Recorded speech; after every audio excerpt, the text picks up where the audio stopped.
one-on-one show. You're tuned in to the one-on-one show with Dr. Lucita.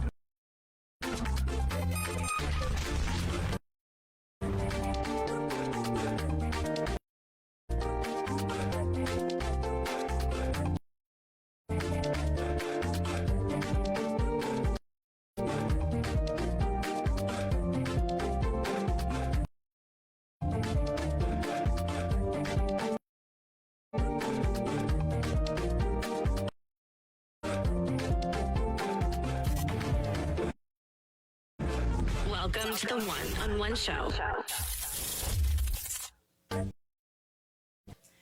Hello. It's that time again. It is one of... You're tuned in to the one-on-one show with Dr. Lucita.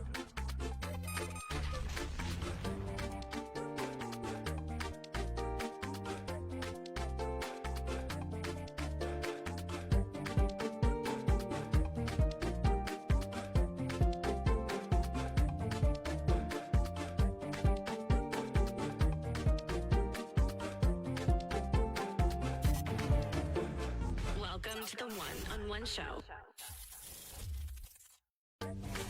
You're tuned in to the one-on-one show with Dr. Lucita.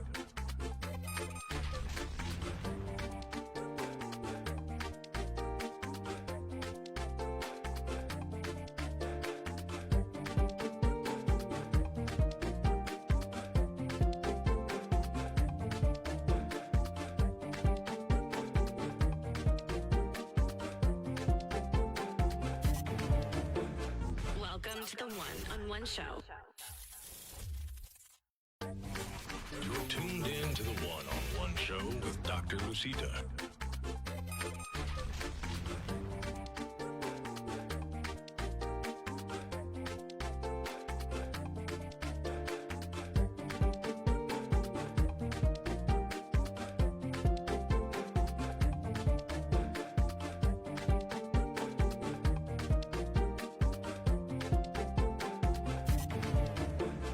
Welcome to the one-on-one show. You're tuned in to the one-on-one show with Dr. Lucita.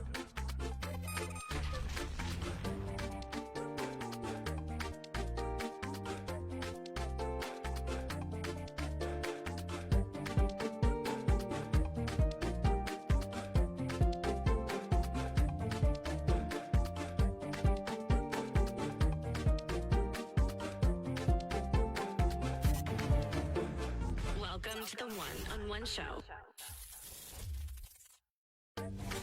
You're tuned in to the one-on-one show with Dr. Lucita.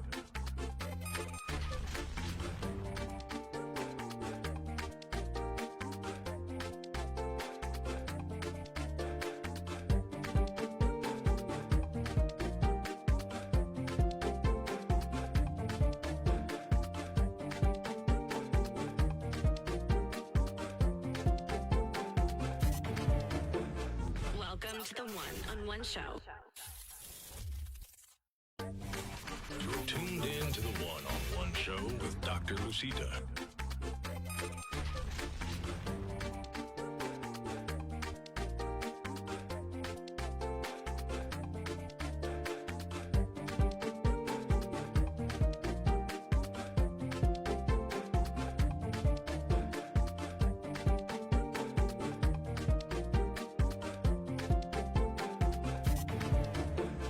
Welcome to the one-on-one show.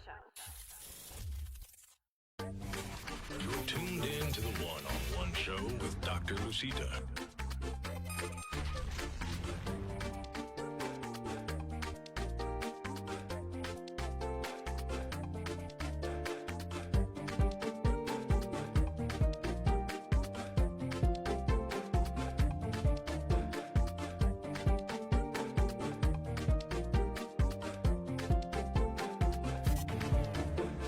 Welcome to the one-on-one show.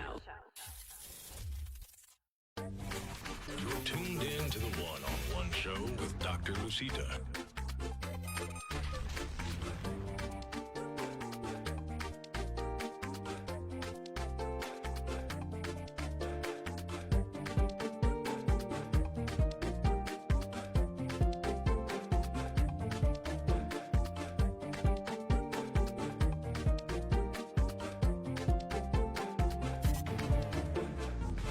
to the one-on-one show.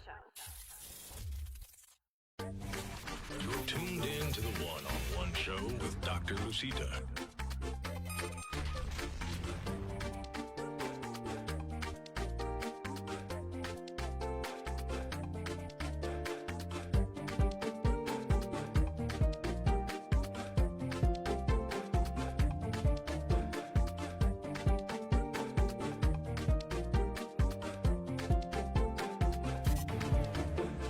Welcome to the one-on-one show. You're tuned in to the one-on-one show with Dr. Lucita.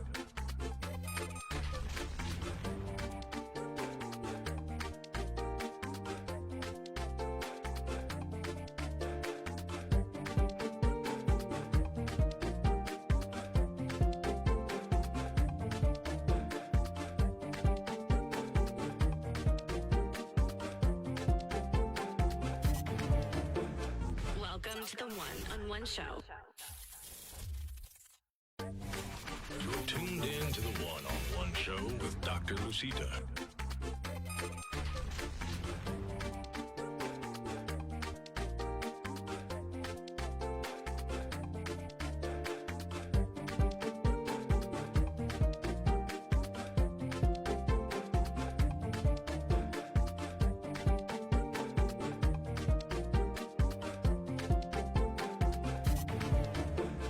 Welcome to the one-on-one show. You're tuned in to the one-on-one show with Dr. Lucita.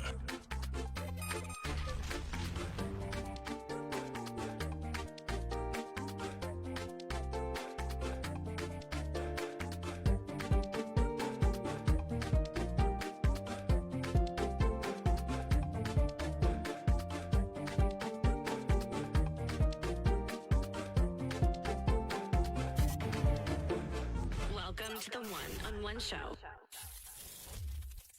You're tuned in to the one-on-one show with Dr. Lucita.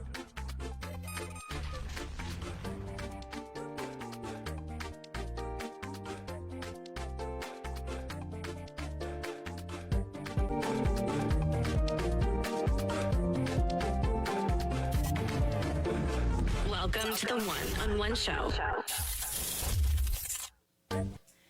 Hello, it's that time again. It is one-on-one with Dr. Lucita. How y'all doing out there? Now, before we get started, you know what to do. Go to YouTube, ispace2.com, and our YouTube pages. You can visit our website as well. I am in our studio, Studio One, as you guys know it, and this is where one-on-one take place. Not a little commercial, a little advertising. We have iSpace 2. It's where all the magic happens. It's a creative space for all your creative ideas. Now today, before we get started, this is your show, your legacy, your stories with Dr. Lucita. I have a guest that I admire. I love this lady, and that's the reason she's here in our platform one-on-one. I'm not going to take the chance to introduce her. I would allow her to do that. Now, before we go to our guest, if you have any questions, you have any suggestions for one-on-one, I'm always looking to take suggestions, ideas, and advice. So please, take your time, go share the show, go tell your friend. I'm here on iSpace 2, where all the magic is happening, and we'll be right back.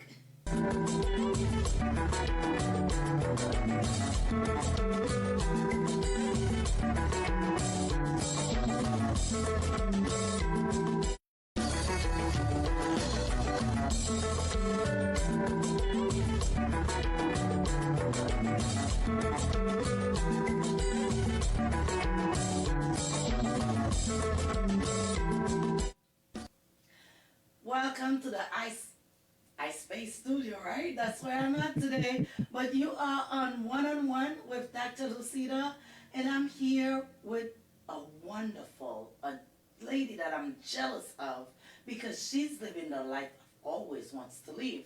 Now, because you're on one-on-one, before we get that started, to tell you about her, Now, I would love for her to introduce herself to us.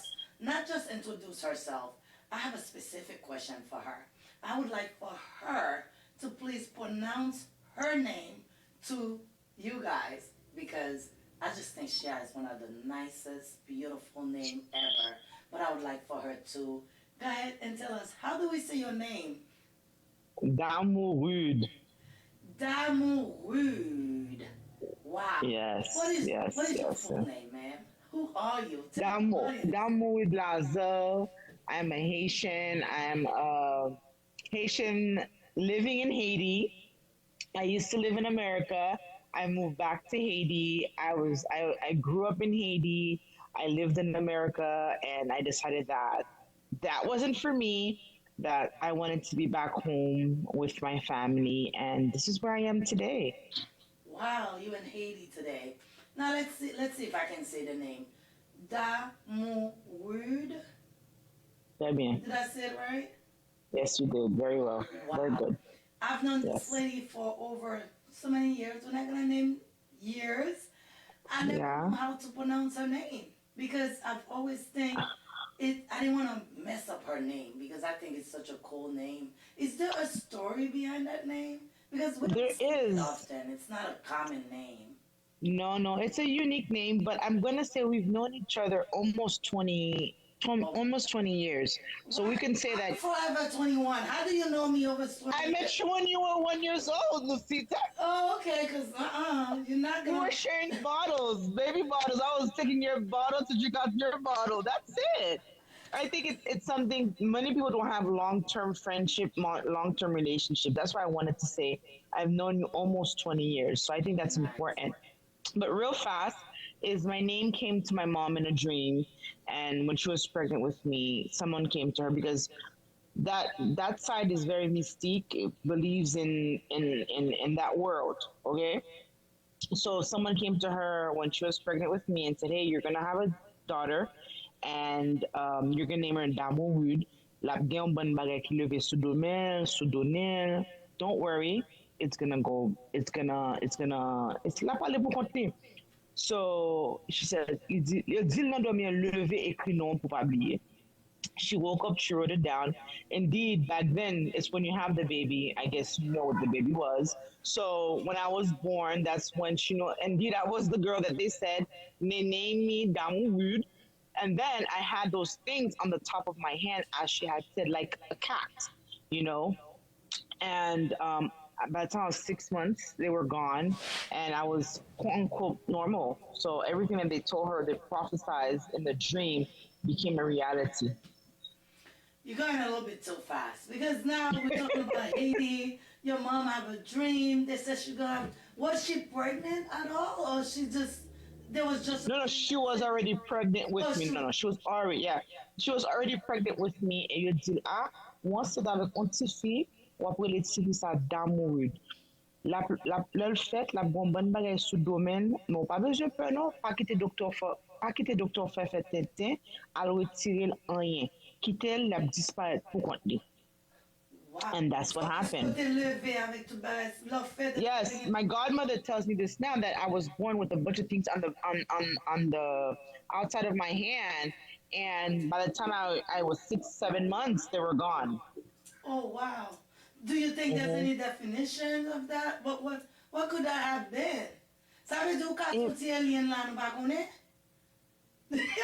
it means, and as I grew up, it means one thing to me. It means that I'm not by myself. You know what I mean? Whether it's God that's with me, that I believe in God. Whether it's a spirit, whether it's gon loi qui avec, because we can't deny that is part of our culture. Yeah, Whatever it is, yeah, I'm not. No, absolutely, no. I'm not by myself. You know what I mean? And the strength is from knowing that and being rooted, and no one can scare me because of that. So I maybe that's where my strength and resilience comes from.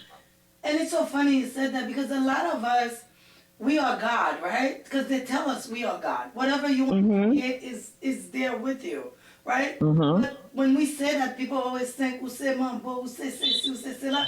But nous tous, c'est un monde qui sous terre ça, qui avec tout nous-mêmes. Yeah, Mais avec yeah, tout ça, nous supposons gagner. Nous pas yeah. supposés gagner plus, nous pas supposés gagner moins. But moun nou ya nous déjà fait. Ou même ou te levé avec bagage sous peau parce que c'était protection que yo était. But nous pas connaître ça. Nous pas connaître. We Yeah. just have to know that nous pas dans ça pour compte. Nous pas gagner rien qui fait par accident. Ça moi Exactement. Absolutely, absolutely, So absolutely. let's be straight with that. But Yeah. now that I know how to pronounce your name, now let's get the show started. We're gonna start with your infant time, what you know about you, and then we're gonna go. It's a conversation. Please get comfortable, get relaxed. It's not it's not a question thing. It's because I see you, and I admire you, and I know that you have a story, and I want our audience here to know your story. So now, share with us, who are you? Who's Damourude? Damourude is a woman born and raised in Haiti. I lost my mom when I was 3. I unfortunately didn't get to know this marvelous woman that carried me, had a C-section, fought. A very strong woman, from what I understand. Very beautiful woman. I have her pictures all over my house now. Um, and then when I was 3, she passed away. And then my dad died again when he was 6. So I've lost both parents under the age of 6 years old. So I grew up an orphan. I was raised by my aunt, my father's side. She did the best that she could. She gave me a marvelous life. Was it perfect? Absolutely not, but she did the best that she could.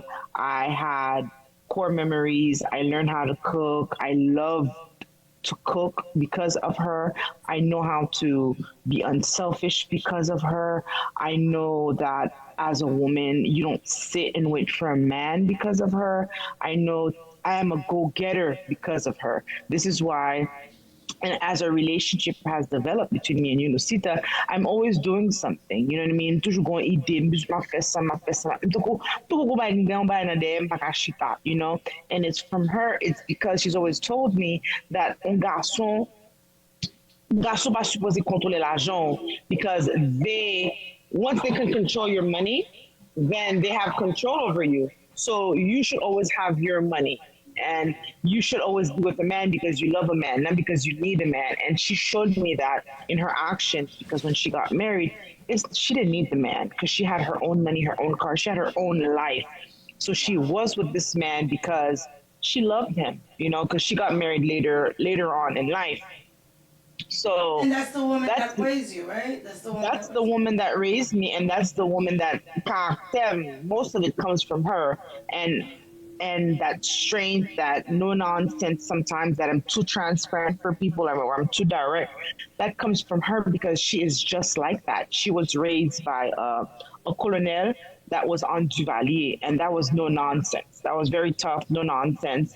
And that's who she is, and that's what I am today, And living in Haiti for me was littéralement the cliche of manger mango jusqu'à ce que diarrhée, because sometimes I would sit under that mango tree with my little knife and manger mango blanc, manger mango blanc, manger mango blanc, and give it fait mal. Or today I'm riding my bike in the yard, I'm doing wheelies, I'm standing up on my bike, I'm falling, I'm getting up, but I can say despite everything, I had a childhood where I was able to be a kid. You see what I mean? And I did household chores. I learned how to clean. I learned how to cook. I learned how to clean meat. I had all these things growing up until the age of 15 when I left Haiti and I came to the United States. Wow. Now, before we get to the United States, what is your when you were in Haiti, right? And you went to school. What is your memory of school like? Because you talked about the mango tree. What was school like for you in Haiti? School for me, I always knew. I hate to say it because my daughter's gonna watch this, so she says it sometimes. Was like, school for me was like somewhere I had to be. I enjoyed going to school. Maybe because that's where back then c'était l'école la caille l'église, literally the 3 L's that we like to talk about. But la caille l'église. L'église, that was it, So school allowed me to have friends, but I was always reminded I was different from them because my aunt was a tough parent in the sense where there was no going out, there was no hangout, there was none of that. You see what I mean? So for me at school, that's where I got exposed to the other side of life, the socialization part. That's where I got to talk, eat, manger, and everything like that. I enjoyed school. I hate to say it, and my daughter doesn't understand that. I enjoyed going to school. So for me, I had good school. I learned a lot. I'll tell you something off the air about that. But I learned a lot, and this is where I am today. And I'm that person. Sorry, something fell. Sorry about that. Yeah, I'm that person because of the school I went to growing up in Haiti, because of the upbringing I had and the characteristics that my aunt. Je allé bon sorte de caractère qui fait que qu'on y a là, l'on bagay vin sous dôme. I'm not scared to keep going. I'm not scared to affronter. I'm not scared to say, you know what, this no longer serves me. I'm letting it go. Wow. Wow. So, vous pensez, moun ou yé la, expérience avec ma tante ou ka bali crédit pour ça, parce que pas tout le monde, est-ce que ma tante ou la avec nous aujourd'hui, hein? Quand on She still alive. bali crédit ça. Dis-le, Ou ka bali crédit ça. Dis-le, pour moun li ya, pour moun li développer ya. Bon, et je pense que me fait parler en pile because she doesn't like the fact that I'm living in Haiti, you know. So right now her and I are not friends, you know. But I can say the person that I am, I'm able to live in Haiti because of the person she raised. You know what I mean? The foundation that she gave me has caused me to be a débrouillante, to be able to hustle, to be able to know, you know what, it's not going to be easy, but I need to leave something for my daughter. And that's because of her. She laid that foundation. Of course, at 15, I left. I went to go live with my godmother, and my godmother put another type of foundation for me. And these two women that raised me make me who I am today and make me believe in myself. And I have an amazing relationship with my godmother, although I didn't want to tell Fasha because I got married too early in her book. Tout le monde a fâché avec because... Tell me, what kind of child are you? Before you go with me, tell me, because it sounds like... I'm going to tell you, I was a good kid. I was a good kid. Where they got upset with me is because I got married when I was 18 years old. A lot of people don't know that. Exactly. We're going to talk about that. Wait. Okay. That's the juiciest part. Come on, the show just started, Damourude. Okay, I'm going too fast. Take it from. Take it from. Yes. Take it easy a minute. So, you at 15, you went to school in Haiti. You were doing everything that a normal kid would be doing in Haiti. So, at 15, what caused you to move to the United States? I know we all come in the United States because it's a dream to come to the United States, right? But what caused, do you remember that day? Do you remember what it was like? Yeah. It was the airplane ride coming to the United States. It was, I had traveled before, so it wasn't for me like, oh my God, I'm leaving Haiti. No, I had traveled. So you were those kids, convoy on a vacation in America. Yeah. Okay. Yes, so I can say I was blessed, was going to the, but now at 15, you know that you're coming to stay. I know I'm coming to stay. I'm coming to stay because my boyfriend lives in the States, and I was like, you know what? 15? At 15. Take a break. At 15. No, tell him I'm Jew. He wasn't my boyfriend at 15, no. But he was the person I liked at 15. So you knew that at 15? My boy histoire. So at 15 ans, do you know what?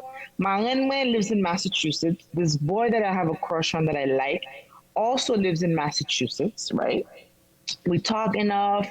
He lives to live in Haiti, but he left Haiti. He's from Cambridge. He left Haiti. He went back to Massachusetts. So I'm like, my friend habite Massachusetts. Next one, me habite Massachusetts. I think I need to go live with my godmother now. So how did you tell your aunt that you want to go to the United States? I did not. I was going on vacation, and I just said I don't want to go back. And my godmother said, "Okay, you can stay with me."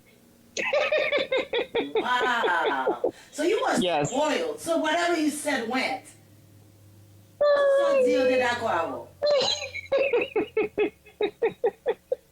That's how it went. So my aunt, and I think that kind of broke her heart because think about it, you're raising a kid ever since you're 6 years old after my dad died until 15. So that's like 9 years. And I go on vacation and I say, well, I don't want to come back. And she's like, what? I'm like, I don't want to come back. I want to live with my godmother. You know what I mean? And I kind of also wanted, not only because of the boy, but I also wanted to have that experience of living with my mother's side of the family because my mother is my godmother is from my mom's side. My aunt that raised me is from my dad's side. So it's two different sides. So I always also wanted that. So it's not only the boy. Right? The story. Exactly. Because I didn't have my mom around. Story time. Tell me a story. Tell me one of the stories. Tell me a fun stories you can have with your aunt and a story with your godmother. Because we're in story time. I don't know if it's a fun story, but I can tell you the day I got locked out. So I come to America. Yes. I come to America and I'm dating him. You know, this is this boy.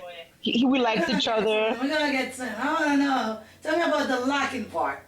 You got locked out. I'm gonna tell you. Okay. Yes, I got locked out because I went out with him, and par contre ça passe 10h, 11h, me rentrer dans la. Let me ver. They changed the lock on me. I got locked out, girl. No way. Yes. What did you do? Yep. Only on one-on-one. I said, okay, bye. I went to go sleep at my boyfriend's house. No way. So a normal kid, right? I'm not saying not normal, but I'm thinking me being 15 or 6. How old are you then when that happened? I was maybe like 17 by then. Okay, by then. So before we get to that, so you got to Massachusetts, right? Boston. You went to school. What school did you go to? I went to Randolph High, and if there were the Blue Devils, Randolph High, and I met one of my closest friends to this day there. And we're still friends now. My daughter's named after her, and she's a very good person. So I'm gonna make sure I share this video with her to remind her. But she knows how much I love her because my daughter is named after her.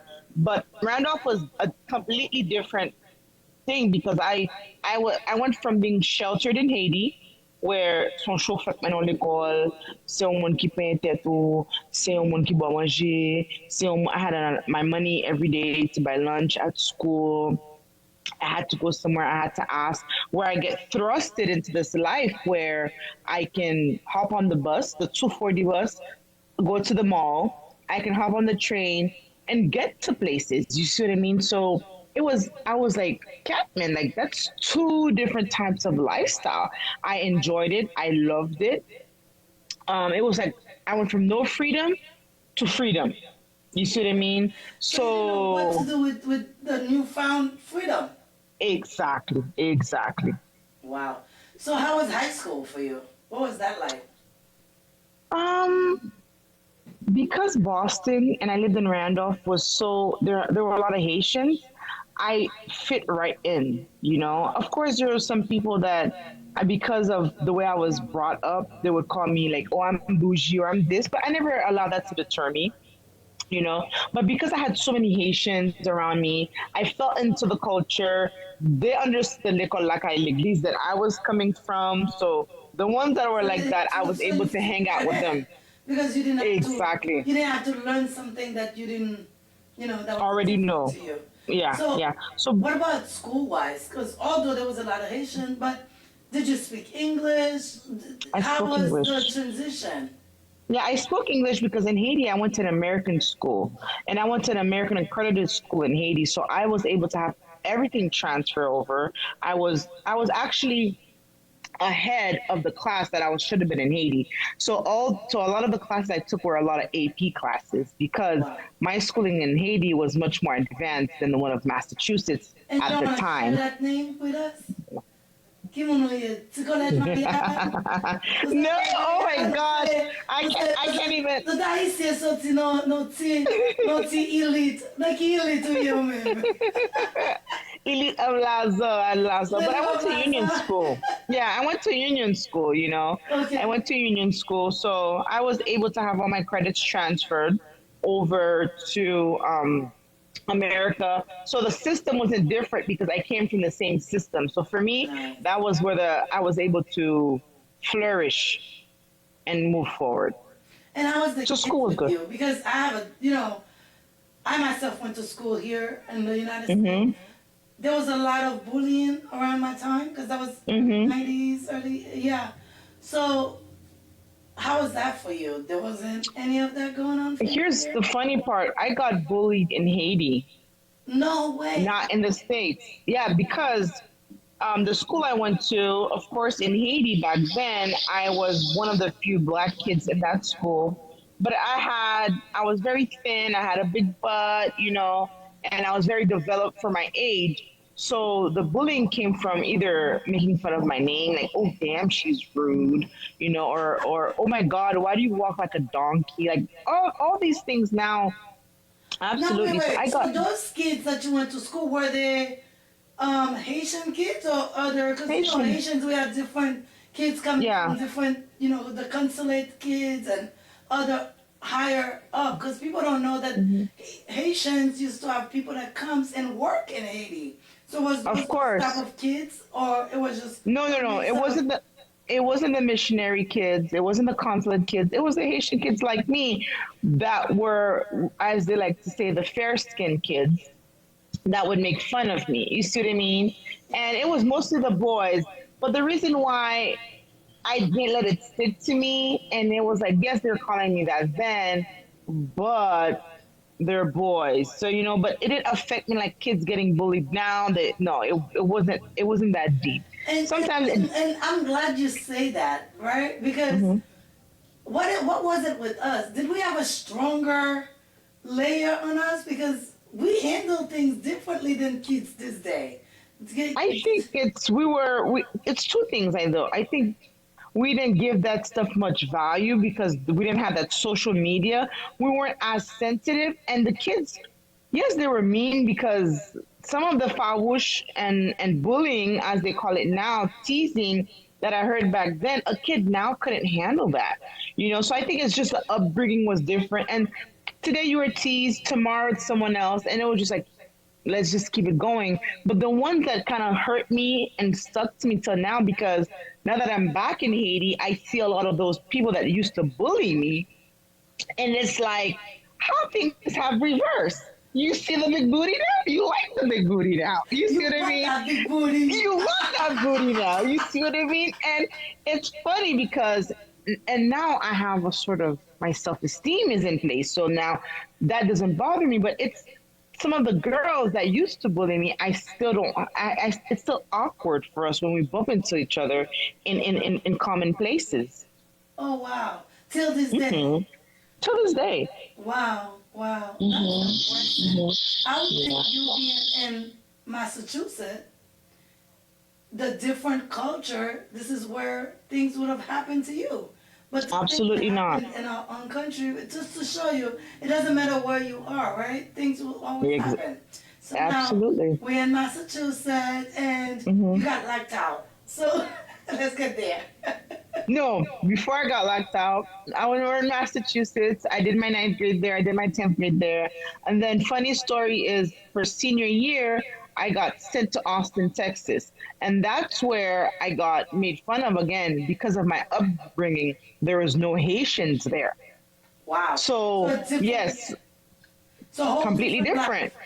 They're Mexicans or they're white. They're cowboy. It's cowboy country, you know? Wow. And me, vini, quando eu Haiti, get Haitian somewhere, so them start up. I have my fork, my knife, my napkin on my lap. And I say yes, no, thank you, yes, please. I'm wealthy. Like, damn, girl, you talk so white. Like, you bougie, you're this. And that's where I felt like, damn, who am I? Like, do I need to change? But then I had that reflection. I said, no, this is who I am. One day, I'm like, shit. Yes, I'm bougie. Yes, I'm an Oreo. This is how I speak. I went to school. They paid for my school. You know what I mean? I'm not gonna wear sweatpants all day. I have clothes. Oh, how do you have all these nice clothes? I'm like, because my family still takes care of me. They're like, your family? You don't have a job? Like, that's where I got the culture shock was that in America, kids work and they have to buy certain things themselves. Where for me, I was like, I'm not working. I don't have to work. You know, and I'm not saying that to look down, but it was just like culturally, Haitians in Haiti are not working at 16 and 17 because your job is to go to school. That's it. Wow. Wow. So, Austin, Texas, how is, besides being bullied, how is that for you there? I hated How was it. like, I hated Austin, Texas. You know, and because it was my senior year, and I'm being honest, pa gen yon ka fem tourne Austin. Di pa gen jamais Austin. And to this day, I've been to Texas, and they're like, "Oh, Austin is great." I'm like, I'm not going back there, like, because it's nothing. It's not about where I live or anything, but the memories were not positive for me with my schoolmates, what I was doing. There was always some sort of jealousy around when I was in Austin. oh, wow. Wow. Well, thank you for sharing that. So, how long did you stay there for? 9 months, girl. From September to May until I graduated. I graduated on a Monday. I think the next day I was on a flight back to Massachusetts. Wow. So, how was life Yeah. in Massachusetts? Let's leave Texas beyond. Let's get to Yes, Mass. let's go to Mass. So and I turned. So I was 17. That's when I got locked out parce que m'pense m'ga Dieu, ou comprend, ti san Americain a commencé à entrer dans moi. Yeah. You know, now I have a ménage, you know. Quand I'm good, I have a ménage, so we go out and then when I come back, the door is locked, but it's late, like presque 11 du soir. You know, and then my We husband don't know do that. that. In the Haitian community, we don't do that. 11, I don't know. A girl, we don't do that. Yeah, exactly. The double standard. And so when I got there, the door was locked. My godmother locked me out, and I said okay. And then she comes, she's like, "What are you gonna do?" I said, "But dummy, dummy." And I went back out with my boyfriend, and I ended up sleeping at his house, his parents' house, his mom's house was in Cambridge, and I slept there, you know. And then the next few weeks it was kind of rocky, and then on the 28th of July, I got married. I was 18 and I got married. So, from locking out to, hey, I'm not coming back, I'm going to be my own person. That had to take ball. Well, I hope I can say that. Yeah. It that took a lot of takes strength. right? Because Yeah. how did you come from being locked out to now I'm going to be a whole wife to somebody? I think it took strength. I think it took a lot of courage, but I was also hurt. I was defiant because at that time, maybe I didn't know better, you know. I was like, hold on, I'm 18. The guy says he loves me. I love the guy. You know what I mean? She's locking me out. That's disrespectful. You know what I mean? At the end of the day, I would never lock up my daughter because you push your daughter to go somewhere else. Whether you believe it or not, you push her to go somewhere. Listen to this. What would you like to share? Because that happened to me at a young age. People don't know that. Okay. I got locked out. Yeah.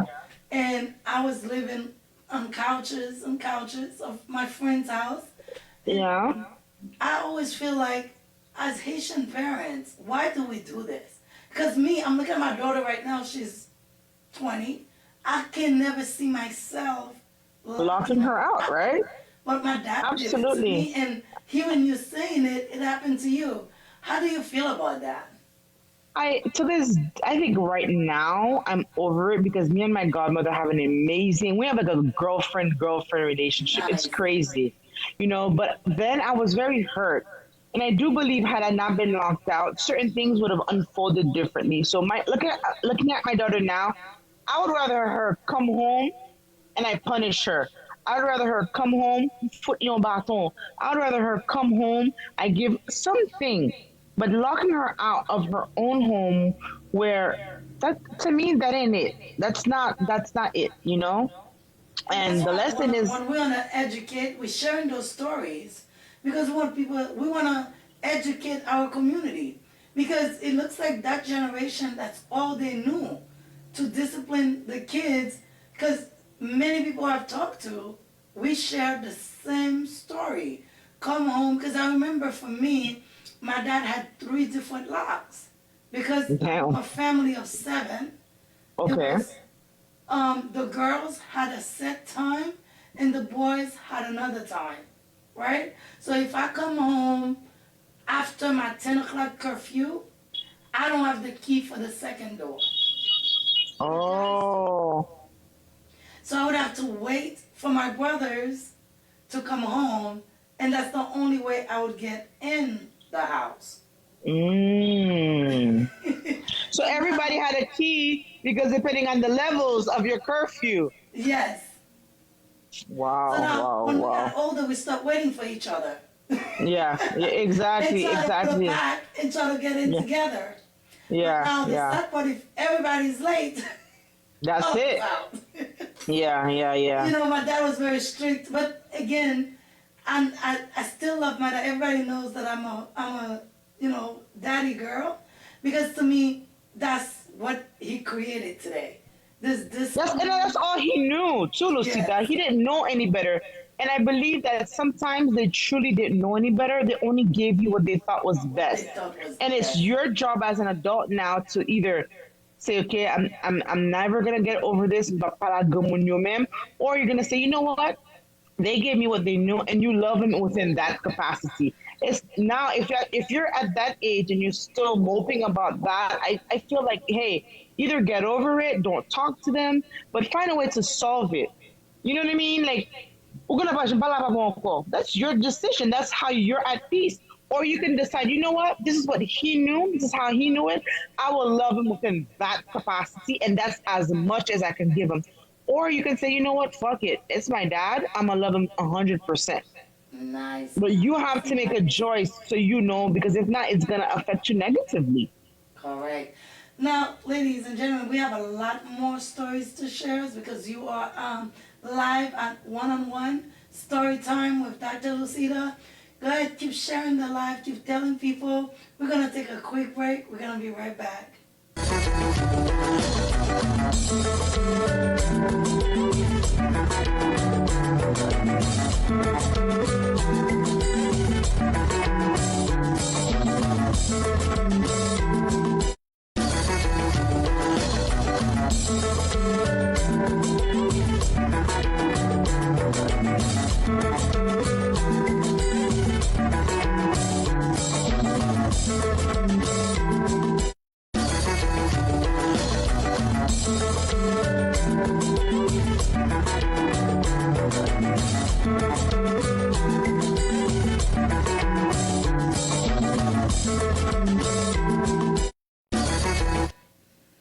Yes, yes, yes. We are back live with, now I know how to say the name. I can say it proudly. Miss Damourude. She is one of my clients. We've known each other. She said it. I don't know. I guess I was one. Over 20 years. We are talking to her because this is somebody I'm jealous of. I keep telling everybody I'm bringing one of my clients. I'm jealous of her because she's living the best life I wish and hope one day I can do. But before we get to that, I want her to tell us a little bit about her first job because we sharing stories. This is another interview. This is us having conversation to learn from each other and to leave a legacy for our kids, right? Because all some of us have kids, some of us have nephews. Anybody that has a teenager, you guys understand, they think that we didn't have a life. We just wake Yeah. up and we are mom. And pop Right? up. Yeah. So Yeah, we, yeah, this yeah. show is really to share our life, what went through our lives, what we had to encounter, the lessons we learned from them. And so if they're watching this and I'm no longer here after 100 years, they can go back and look at it and see what was mommy like, what kind of things that mommy loved, what did I share with you guys. So this is for you. This is your show, your story, your legacy. So we are back with Damourude. Go ahead, Miss Damourude, tell us a little bit more about your Yes. adventure when you went back to Mass and then you start becoming the beautiful lady that I know you to be. Thank you. So, fast forward the lockout before the break, we're just talking about it, the lockout. And so I ended up moving out and marrying to this man at the age of 18. So I'm married now, and I'm like, I can't keep asking him for money. I married someone that they didn't want me to marry, so I got to figure it out, right? Wow. So I got my first job at CVS. And, how would you say? I said, it's getting juicy. Let me get Yeah. my seat. Yeah, so I move out. I get my first job at CVS overnight because, again, this lady that raised me always made me know that I have to have my own money. When I push me because I'm not gonna ask a man to go do my nails. Certain things, it's my responsibility to handle them. You know what I mean? So I get a job, and we're living with his mom at the time, and we're moving with his mom. We live with his mom about 2 years, and then we decide, hey, you know what? We need to go on our own. You know, we end up moving to Georgia.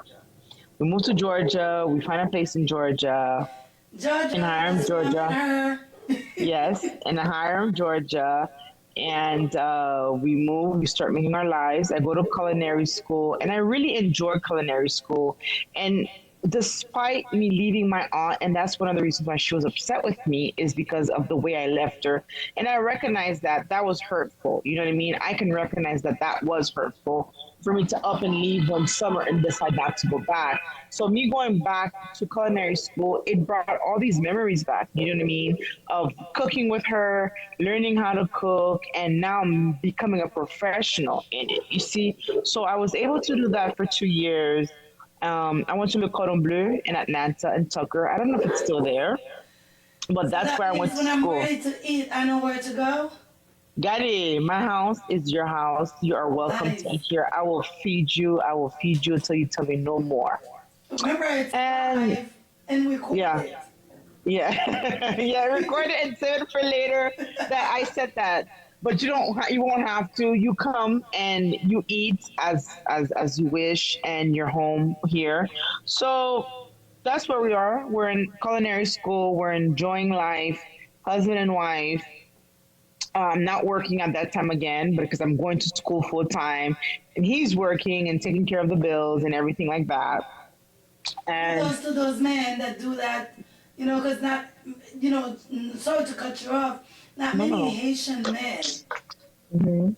support their wives. Sometimes when their wife says they want to go to school, sometimes we don't get that support. So it's very noble of you to recognize that even though you're not with this person, you still give them credit for the things that they do.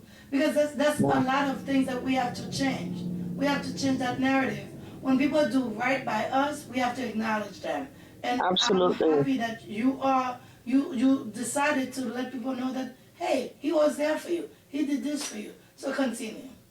Absolutely, absolutely. You know, we had a deal was that I would go to school, finish school, I wouldn't work, and then he would go to school because he didn't finish college by the time we got married. He would go back to school.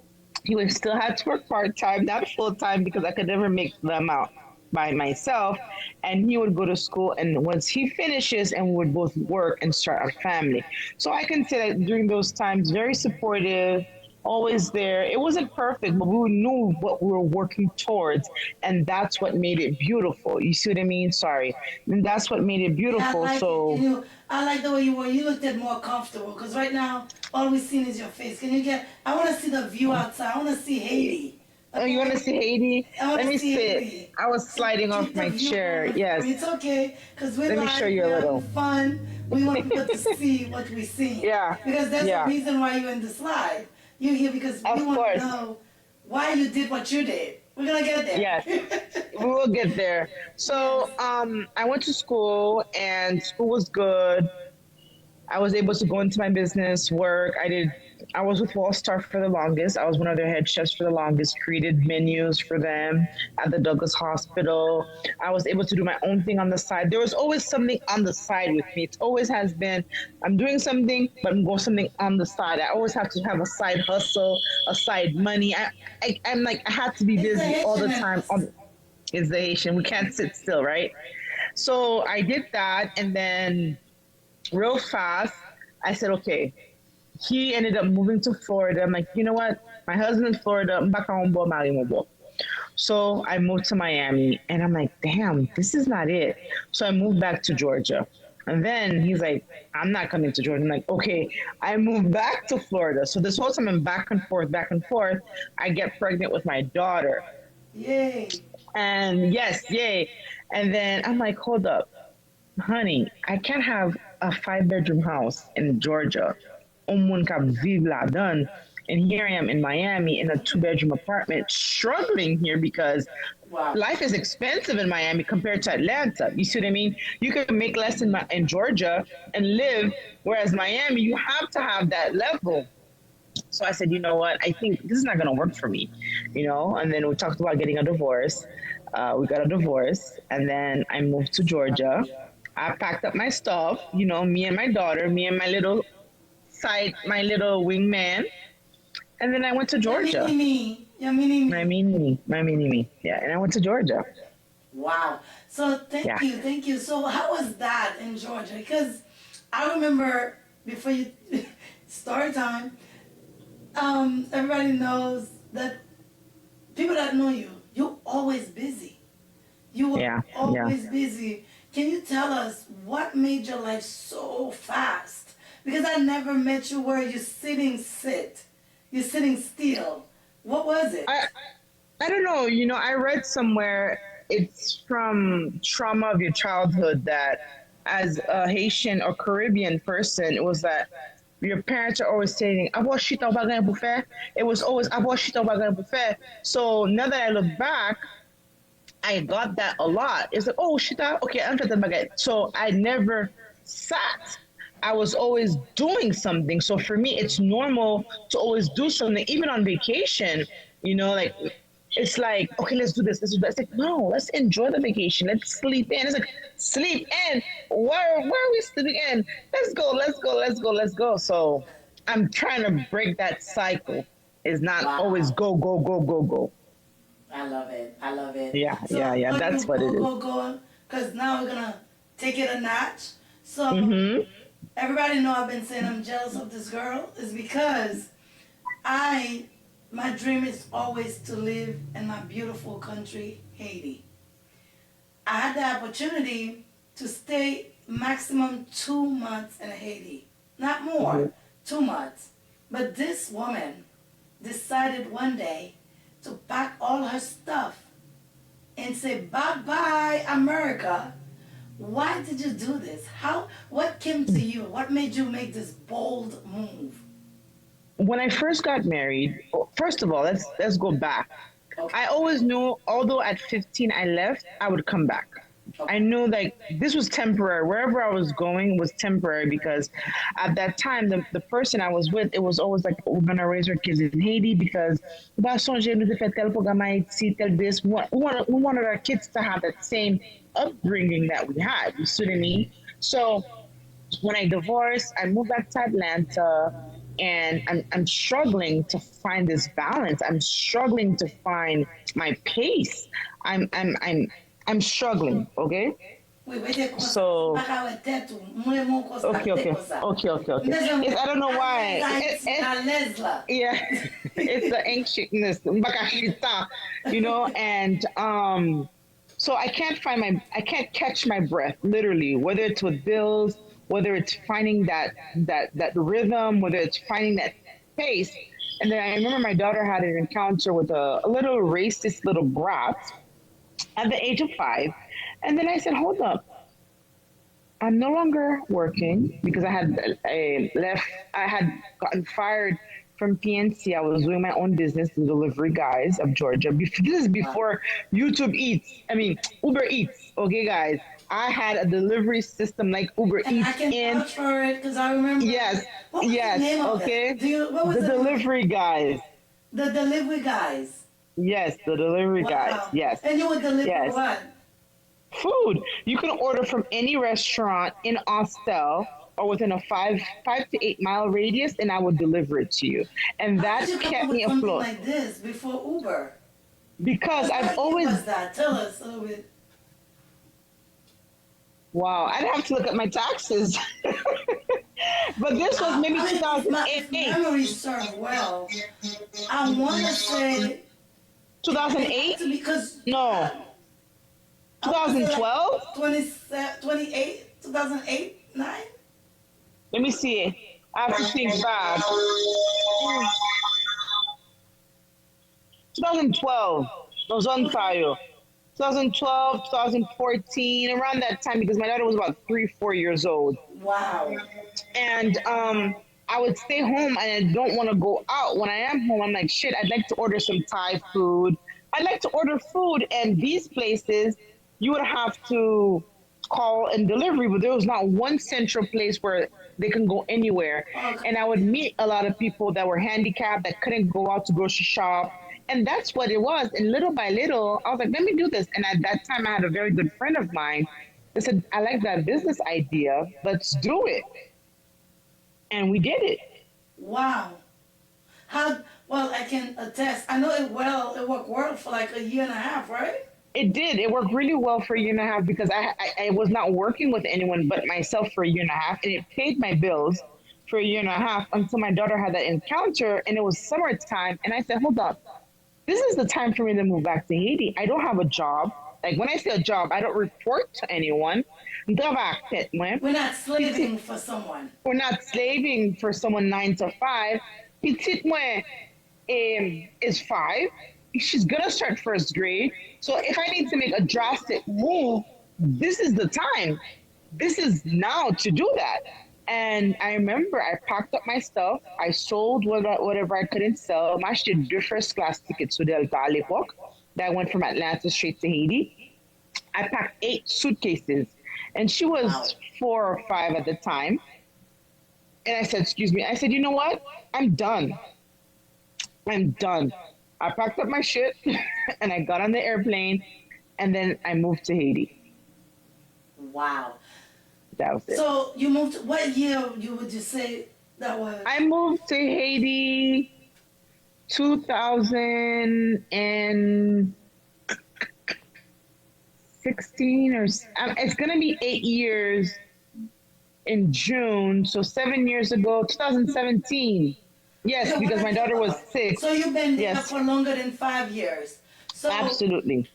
How is it when you first got there? How was it for you? The thing is, I had always come back to Haiti. Like chaque summer, gonti vacances, gonti carnaval, I come back, so I was so familiar.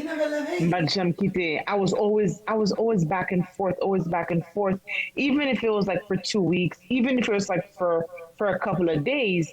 And so I was like little by little, without me realizing it, that presentipium here and there, because when I came back, I was able to pick up like that.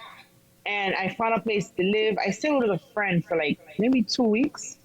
I found an apartment. I was able to live. And then I was able to put my daughter in school. I did the first year I didn't work because I said, okay, this is my focus. Is my daughter, making sure my daughter is acclimated.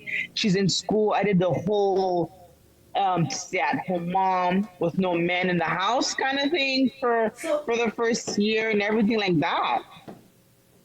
So, let's see. You left, you're in Haiti now. Mm-hmm. Give me a day to day. Because this is my dream. I want to live that life.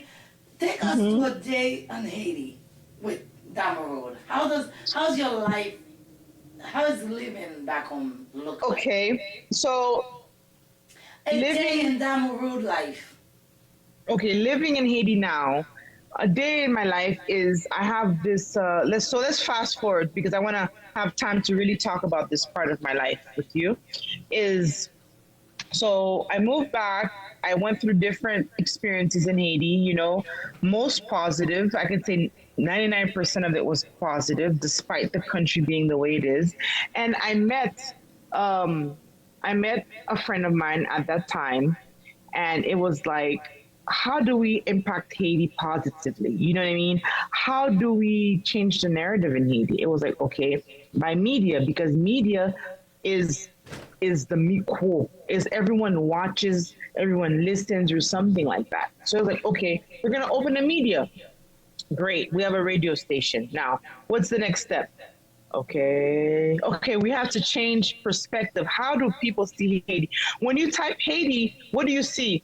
You see trash, you see dead people, you see nothing positive. If you find something positive, it's on the third, fourth, fifth, sixth, seventh, eighth page of Google.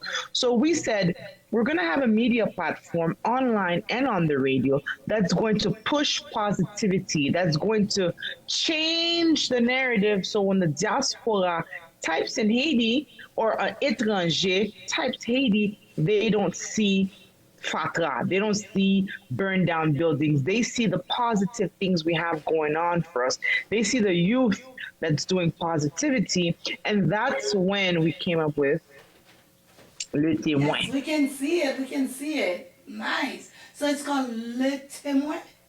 Le témoin. Le témoin basically means the witness. Basically means the witness. So when we first started, we were news driven.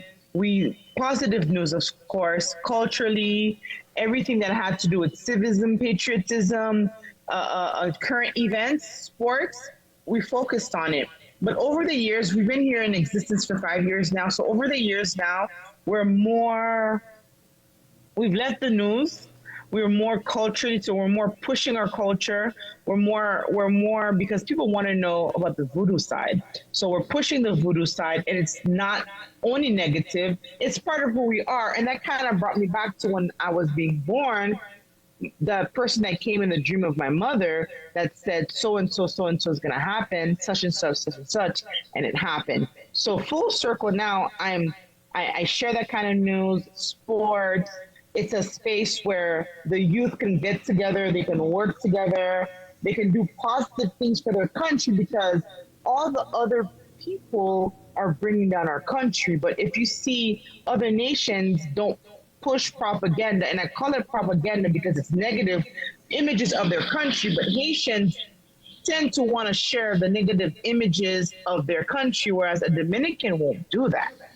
You know, and you have places in Santo Domingo that are worse than Haiti.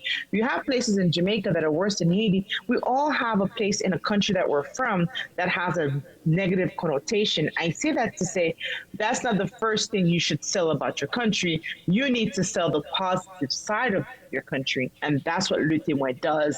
So we've flipped the script where we're pushing positivity out. So long story short, that's what my day is consumed about. I wake up in the morning, I go to work, I go to the studio. People can see my studio. It's on letemoinhaiti.com. I don't know. I sent you an image. If you want to show it to our followers now. I don't know if you got it or not. Show it to our followers that are watching us. We're asking you to follow. We wake up, we work. My child goes to school. I pick her up. We come home. That's my life. That's the day in the life in me, is finding positive experiences for the youth so I can impact them. So when I die, my legacy is that I've helped the next generation do better. Nice. Thank you for sharing that.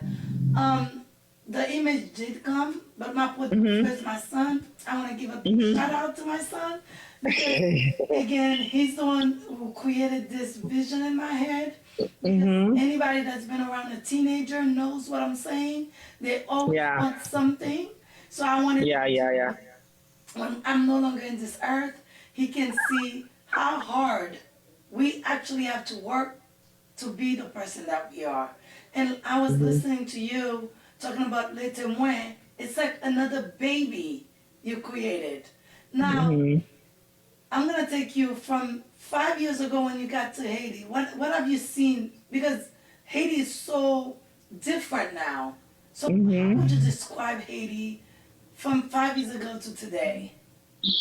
Well, I can say, unfortunately, when I moved back to Haiti, I was able to go everywhere with my daughter. I mean, that's my little sidekick. Middle of my shina, it's like, okay, we're going to one place. One time I went all the way to Semak. Wow. For Lalo. I said, Hailey, we're going to Semak for Lalo. So we drove to another town to eat Lalo. Now I can't do that. So I'm happy that I was able to. I'm from Akaye. There you go. So I passed Akaye, Yeah. I passed Moe, I drove to Semak, I've driven to Gonaive, I've driven to Enri, I've driven to the south, I've Malkofu, Malgresier, Malnonome. So Wow. that Haiti now seems so far, but it's like 5 years ago, literally 5 years ago, because I've been back in the country like almost 8 years. So 5 years ago, I was able to do all these things.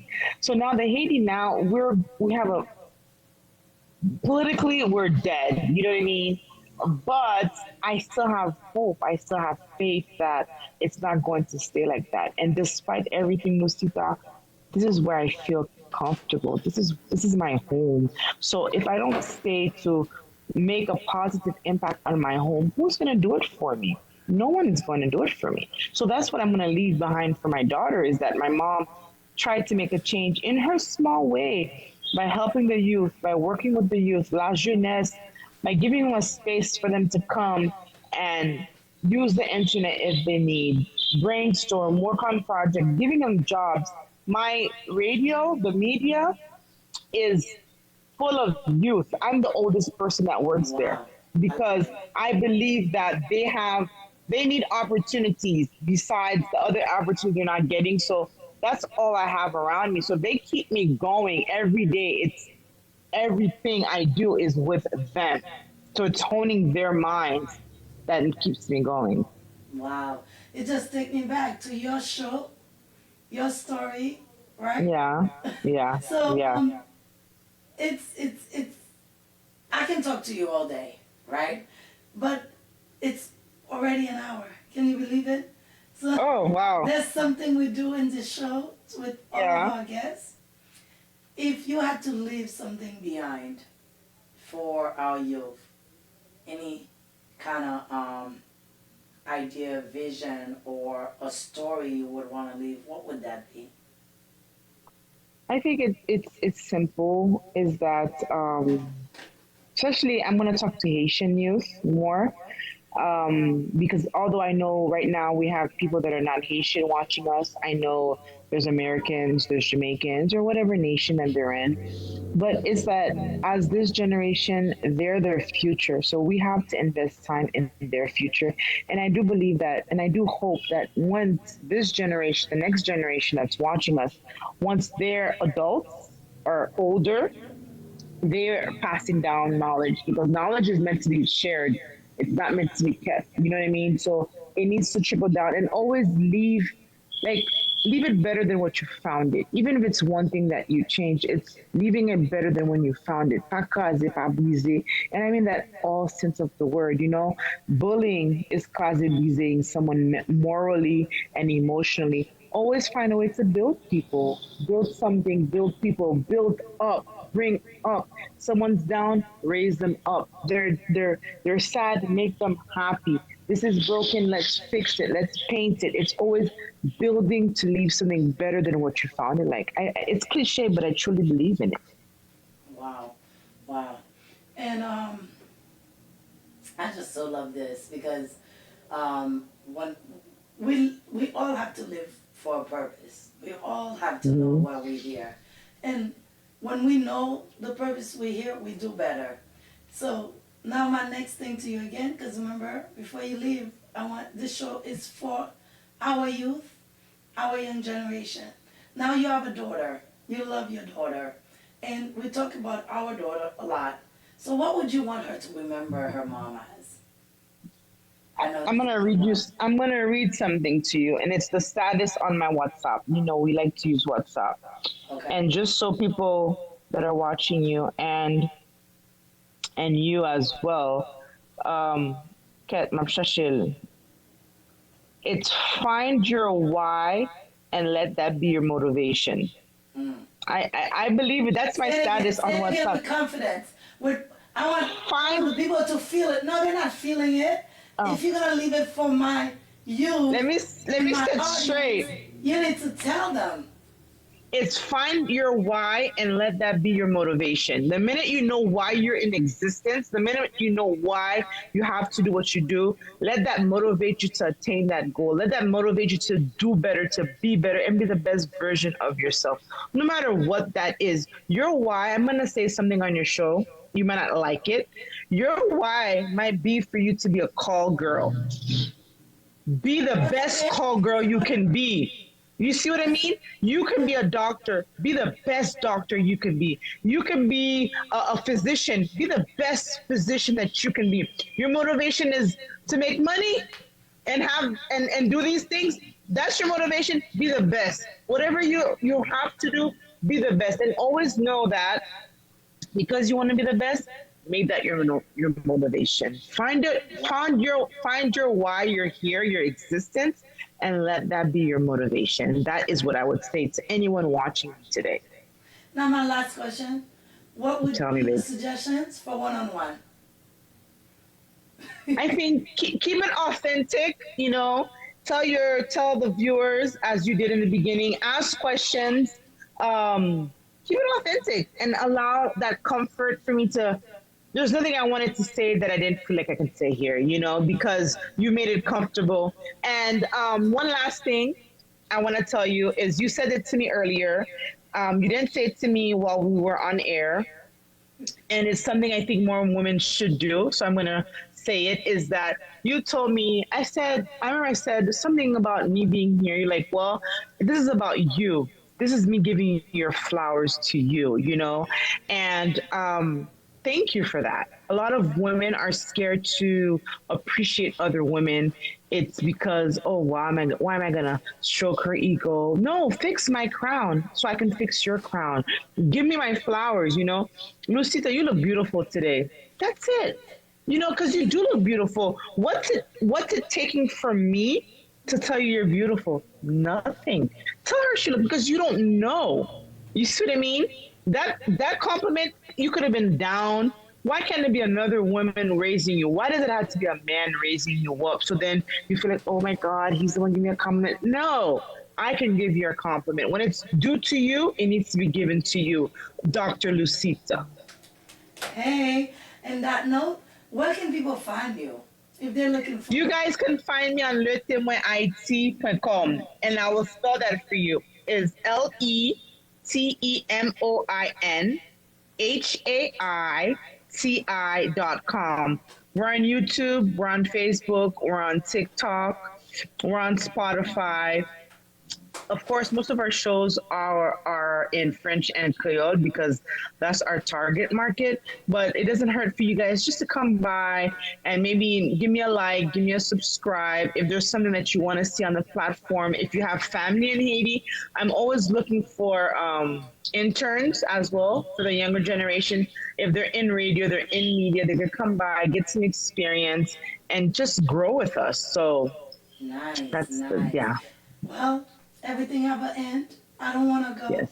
You want. But we gotta go. It's Sunday, so my Sunday meal is waiting for me. Yes. I don't have to go cook.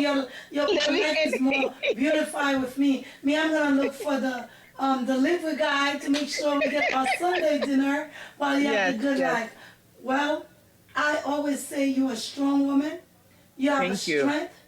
I admire you. I'm jealous of you. Please be safe in Haiti. Take care of your beautiful daughter and keep doing what you're doing because I see you where you are. Keep shining. Thank you. Love you very much. Thank you. We are out. You're tuned in to the one-on-one show with Dr. Lucita.